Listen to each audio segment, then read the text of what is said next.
an AA, you're always going to be working with an anesthesiologist. So they might not physically be in the room with you 24/7 because it's just not feasible, but they're going to be involved in the patient care by how you communicate with them. You would tell them, oh, this next person has XYZ medical conditions. I'm thinking that we should do XYZ type of airway. I'm thinking we should do XYZ type of medications. What are your thoughts? And they would say, yep, sounds great, go for it. Or they'll say, no, I think that because they have this thing, maybe we should do something else. And it's just a collaborative environment. Most new grads, I think, are starting at about like 188 right now. And more senior providers, you kind of cap out your salary at about 250 right now. Hello, I am Faisal, and welcome to another episode of So What Do You Actually Do? A channel dedicated to helping students and employees better understand their future roles. If that is something that interests you, stick around and don't forget to subscribe. In this episode, I got the chance to talk with Epstein. Epstein is an anesthesiologist assistant, AA for short. As an AA, she works under the supervision of an anesthesiologist, a medical doctor who specializes in administrating anesthesia, the medical treatment that keeps you from feeling pain during procedures or surgery.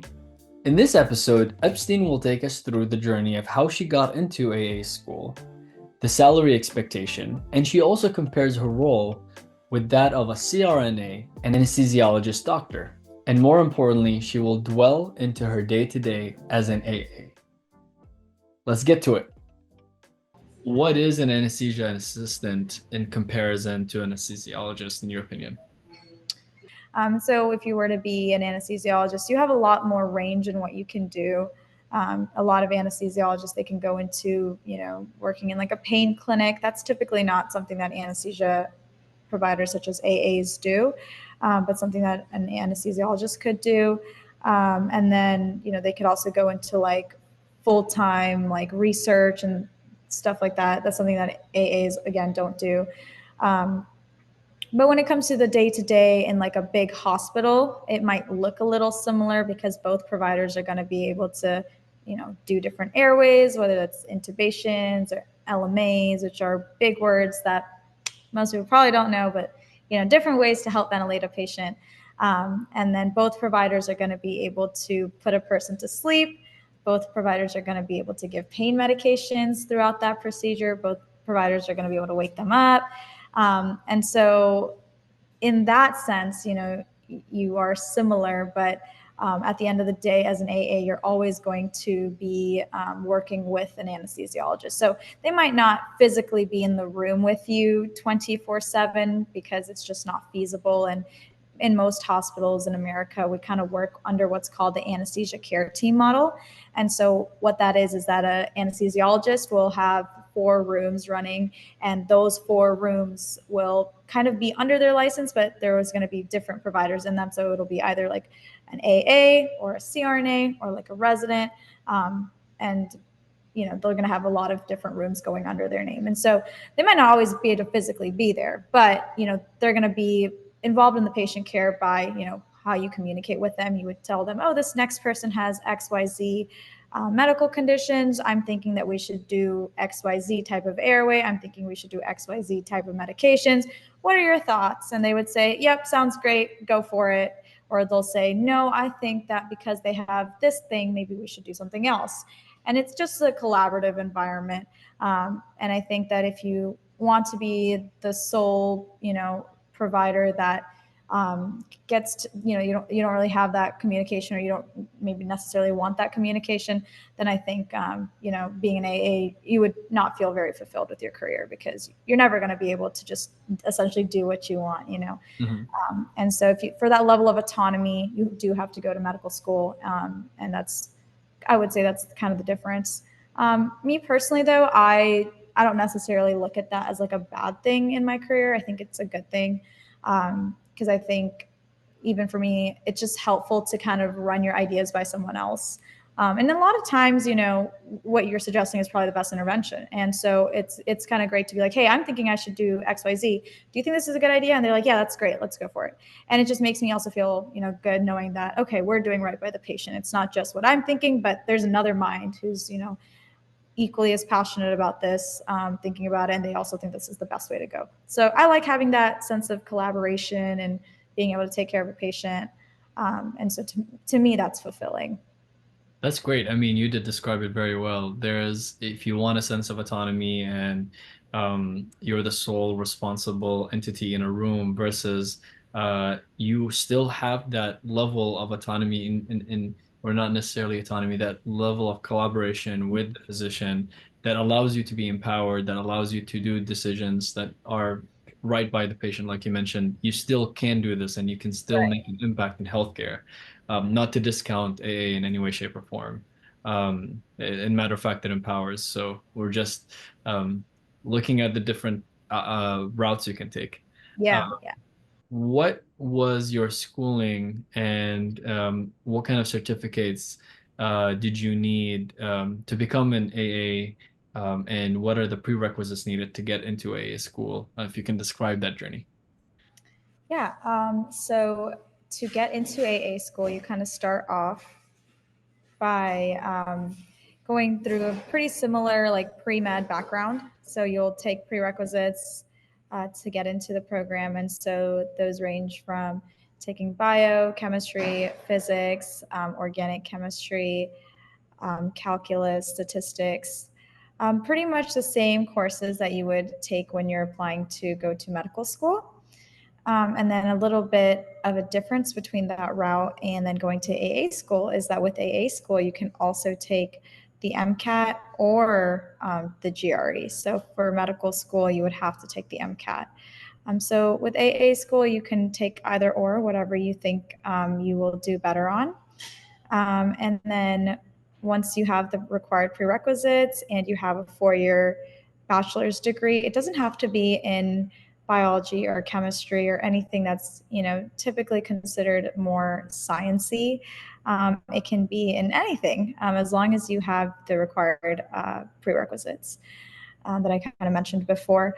But most applicants are, traditional applicants, and so most of them do have a bio degree or chem degree or something, considered traditionally sciencey. And then it is helpful to have some type of healthcare experience. A lot of times people will apply as they would have had a prior job as like an EMT or a scribe or like a pharmacy technician. It's not a requirement, but I think it helps. Anesthesia tech is a pretty common one that a lot of AAs, if they had a prior job, tend to have. And then if you're kind of going straight from undergrad, a more common thing that most applicants have is they'll typically work in a lab, so as like a research assistant. And then also, schools want to see that you've taken initiative, and so it's good to have a couple of organizations that you're involved with and that you're passionate about and that you've spent your time and energy on. And then once you have all these things, you go onto a portal. It's a standardized portal, and you put all this information in, and you send your application to the different programs. And some programs sometimes have like additional essays and stuff that you have to write. And then by pretty similar to how medical school applicants apply in a lot of other allied health fields, you also submit a personal statement, and that would be kind of like the last check mark in applying to the program. And then you cross your fingers, say your prayers, and hopefully you get in. That's great. That does sound so similar to applying for med school. Yeah. Just wanted to a couple of things that I wasn't sure if they are required or not, but the reference letters and hours of shadowing, are these two things required? Yes, typically applicants have like probably around like 40 hours of shadowing in the operating room. So the shadowing here is a little bit different from other allied professionals. I think for like medical school, it's you can shadow in the hospital. You can shadow anyone. You can shadow a cardiologist, a dermatologist, whoever. But with us, it has to be anesthesia provider. So it has to be either an AA, a CRNA, or an MD anesthesiologist. Got it. Got it. So this is all the journey to get there, but once you're there, how long is anesthesia schooling? So AA school lasts typically around 2 years. Some are a little bit more. I think Case Western has a 24-month program, and I want to say most of the other schools have a 28-month program. So it's a little bit more than 2 years. And then typically the way it's structured is you have the first month where you do a lot of didactic or book learning. You're not really in the operating room. And then after that month, you kind of transition into being in the operating room. And it's hard because, you don't really know a lot about anything. And so it can feel nerve-wracking to be in the operating room, but, you have a preceptor with you, which is a practicing anesthesia provider.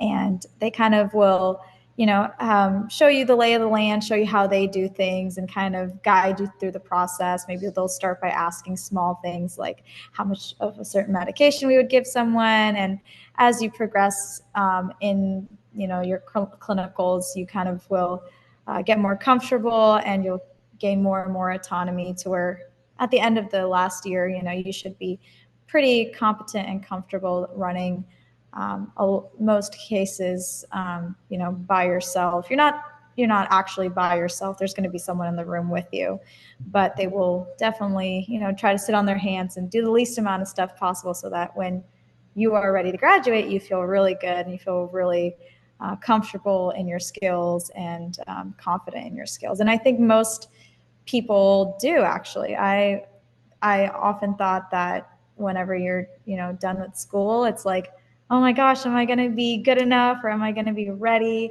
And I will say that I think anesthesia school does a great job in kind of walking you through the process and getting you where you need to be. You just have to trust the process and trust that your hard work got you where you need to be, and that it will continue to, take you to where you need to be. And you did mention this, and this is one of my questions. CRNA, Certified Registered Nurse Anesthesia, Anesthetist, yeah. anesthetist. Can you say that one more time? This is a Anesthetist. anesthetist. By the time I'm done with this interview, I'm gonna just relax my tongue. Uh, so what is the difference between AA and CRNA? Yeah, so a CRNA and an AA are two mid-level providers that can provide anesthesia, but the routes are a little bit different. So the CRNA will have to go to nursing school first, and then they need to, I believe for most programs, they need to have some type of like ICU experience for like a year, and then they can apply to CRNA school, which is like their version of training to be an anesthesia provider. And so with AAs, you don't necessarily need to go to nursing school. You can apply without having to go through specifically nursing school. So you could have been in PA school, you could have been straight out of undergrad, you could have been anything, and it still gives you the opportunity to be a competent anesthesia provider. Versus with CRNA, you have to have been a nurse first. But when it comes to the day-to-day, there's really no difference in in a major hospital system between an AA or a CRNA. Most people can't tell the difference because there's no difference in how they practice or what they can do or they can't do. But in more rural settings, a CRNA can practice independently, so they can function without an anesthesiologist. But again, this only happens in that setting. Typically, if you're going to work in the medical center or something, the CRNA is still going to have to practice under a physician's license, I suppose is the word for it. Mm-hmm. So that would be the big difference between it. So I think it's a good option. I don't want to discredit or say one is better than the other. I think both are great anesthesia providers, and I think both do excellent work in taking care of their patients and providing good anesthesia care. And I think if you were already a nurse, I think the best option would be to go to CRNA school because you've already done the nursing part. But if you're not a CRNA, or if you're not a nurse and you're not an MD and you're interested in going to anesthesia, I think AA is a great opportunity for that. Great. You did also allude to my next question when you said when it comes to day to day. What is a typical day for you? If you can just walk me through it from morning to evening, Okay. a typical week. This is the part that people don't like. The mornings are very early. So most anesthesia providers are waking up probably around 5:30 or 5. And maybe even earlier if you live far and you have to commute to the hospital. But most surgeries are going to start at 7 or 7:30. So you want to be there about like an hour so that you have time to set up your rooms, see your patients. And so typically you walk into the hospital around 6:30ish. And then you change into your scrubs from the hospital so that you can have clean set of scrubs that doesn't have like the outside dirt in it in the operating room. And then you walk into your room, you pull up all of your drugs, you look up your patient, you kind of mentally think about a plan that you want for this person based on all of their like pre-existing medical conditions. So you want to create a plan and have an idea of what drugs you might need to be able to safely take this patient through surgery and to be able to give them pain medications and keep them comfortable. So you'll be looking at that, drawing up your medication, setting up the room how you want it. You decide what kind of airways you want. You check your anesthesia machine. And then at some point you can text your attending and say, hey, this is we have such and such case in this room. I'm thinking we should do XYZ plan. I'm going to go see the patient and get consents. And so once that's done, you send that text, you walk over to the holding area, which is where all the patients who are going to have surgery that day are going to be sitting. And you walk into the room and then you introduce yourself and hopefully you have a joke and you're nice because surgery is really, really scary for everyone, right? It's our day to day, but it's not the person that's sitting on that stretcher's day to day. So for them, that's very daunting, probably the most, vulnerable time in their life. So hopefully your pain medications can kind of alleviate that and keep them comfortable, keep them happy. And you kind of go over their pre-existing conditions, see if there's anything different, anything that's missed that's not on the chart. And once all of that is done, you go through your anesthesia plan with them so they know what's happening and they're not taken by surprise and they're in the operating room. And then we get to give our medicine that kind of relaxes them. We roll them into the operating room. And once we get in there, we put monitors on. We start putting a mask on their face. All the stuff that you kind of see in the movies does happen in real life.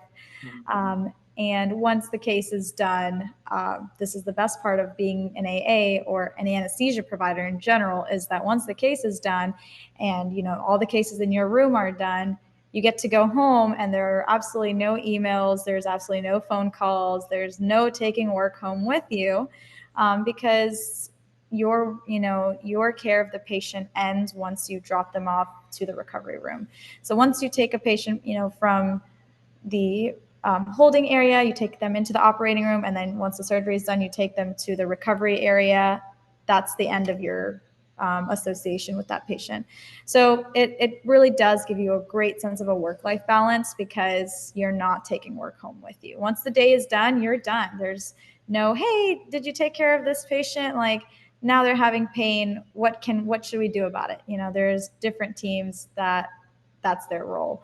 And so I like that. I like knowing that once my day is done, I don't have to worry about, did something happen or is there anything I can do? Because I know my role is done and now it's someone else's role. So when it is your time to be their provider, you do the best that you can and you take the best care of them. But once you get to go home, then you get to look at all the other facets of your life and you get to be the best mom or the best dad to your kid or the best pet owner to your pet or the best Pilates student to your Pilates instructor. Whatever your life looks like outside of work, you get to be the best at that and you don't have to think about anesthesia anymore. That's really cool. And when do you guys normally finish? And you said 5:30 to 6:30. Yeah, with being an anesthesia provider, it's kind of nice. You can either do shift work, which means you can work from like 7 to 3, which is my favorite shift, or you can do 7 to 5 or 7 to 7. And essentially, whatever combination of that you do, you just work 40 hours a week, just like everyone else. So if you decide to do the 7 to 7, then you get a couple of extra days off because you'll hit that 40 a lot sooner than someone who's working 7 to 3. Okay. And so that's pretty nice. The other type of schedule that exists for anesthesia providers is, and this is typically seen in a more private practice setting, is the provider can essentially go home when the room finishes and when there's really no more other rooms to take over. So with that, that means some days you get to finish really early. You know, you might get sent home at 12, which is awesome. And then some days you might get sent home at 7, which probably feels less awesome. And so that's also a cool shift. It really is just preference. I prefer to know exactly what time I'm going to get off every day because then it lets me plan my life a little bit better. But some people also really like knowing, hey, if I finish my room fast, I get to go home fast. So really up to what you like. And I think that's also a really cool part about the job is that there's options. And with that, is the job normally hourly or is it salaried? So you're just having to finish 40 hours a week. I wasn't sure. So for the shift work, it's I believe you get paid like regardless. You know, everybody gets paid for 40 hours regardless. And then same with the other, like leaving when your room finishes, you get paid for 40 hours regardless. It's only if you work extra, like anything past the 40 hours, then you'll get like an overtime pay, which is like it's a higher rate than what you typically make. Okay, got it. I was gonna ask you that a lot of jobs don't have overtime in their salary. This Yeah. position does give overtime. Speaking of salaries, what would you say is the pay range for this role from 0 to 5 and then 0 to 5 years and then after 5 years? Yeah, so I think for most AAs, most new grads, I think are starting at about like 188 right now. And more senior providers, you kind of cap out your salary at about 250 right now. Of course, like with time, the cap increases, but currently the cap is 250. So that's what your base salary is. That doesn't mean that you can't make more than that at that job. You totally can. If you decide to work overtime, you will make more than what your base salary is. This is just 250 for 40-hour weeks. And if you decide to work overtime, you get paid extra. If you decide to there's like sometimes you'll get paid extra for like doing specific types of cases. For example, like if you want to do like cardiac, you might get paid a little extra than someone who doesn't do cardiac cases. It really just depends on the hospital and their Yep. package.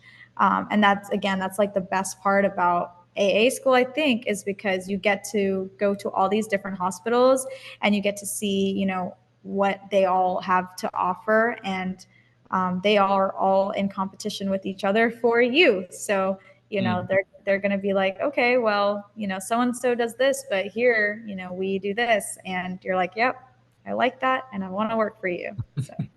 That makes sense. It's great with the salaries. I really appreciate that. I'm just thinking of someone who wants to do something of a part-time. Can you also do part-time or Yes, yeah, you you just definitely, right? yeah, you have options to be part-time as well. And I think there's a lot of different ways you can be part-time. Like, I'm actually not too well versed because it's like you can work like zero point 0.7 and zero point 0.5 or whatever, which is like, I'm not sure how many hours that is entailing because I know typically in a normal work setting, 20 hours is considered part-time, but there's like different like levels of part-time that you can be in the anesthesia world.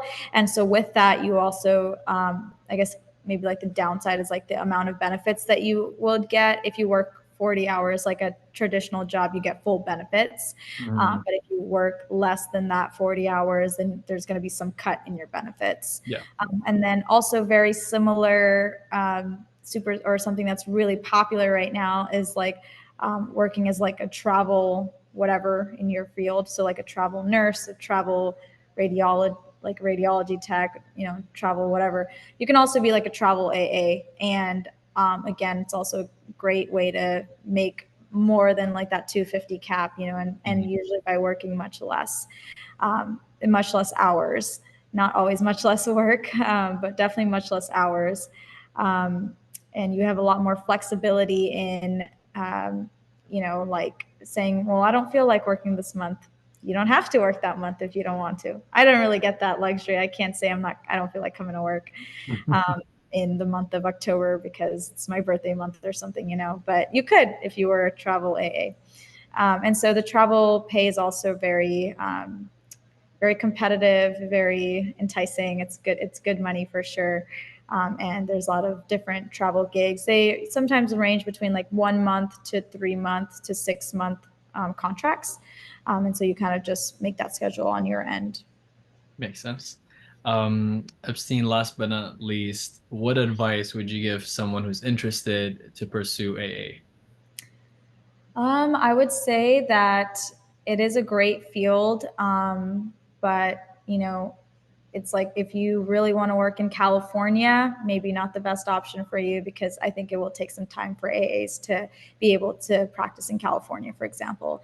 So if it's if you are really passionate about finding a job that gives you excellent work-life balance, and me personally, all the states that have AAs are states that I would want to live at. So it worked out for me. But if you have a significant other in a state that doesn't have it, maybe not the best option for you. But if you are somebody who really wants a good work-life balance, you like working with your hands, it is maybe if you're like an introverted extrovert where you love talking to people, but after some time you're like, okay, now I need my peace and quiet. I think AAs or anesthesia in general is a great field for you.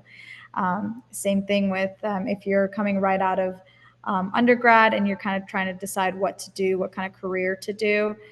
It's a great job because oftentimes, it gives you the opportunity to still be able to pursue anesthesia versus maybe another job has specific like undergrad requirements. There's no undergrad requirement here. You just have to take the required pre-med prerequisites. So it's a job that is very accessible, I would say. The schooling is tough, but I think schooling is tough no matter what you do. So, and 2 years, the 2 years will pass no matter what you do. So Mhm. I think it's a good field, and I have no regrets. I actually don't know any AAs that have any regrets. I actually don't know any anesthesia providers that have regrets about picking anesthesia, and I don't know how many jobs can say that. You know what? You were just talking about surgeries, and people are always so excited when that anesthesia Yeah. for any anesthesia related person coming into the room. I had a surgery when I was younger for my arm, and I still remember not the orthopedic surgeon, not the nurse, not the administration. I remember the last face I saw was the person who said, "Now you have a good night." Yeah. And I passed out. So with that, I would like to use my anesthesia touch on this panel and say thank you for your time. And we will put this episode to sleep and hope you enjoy I the rest like of the it. time. That's a good one.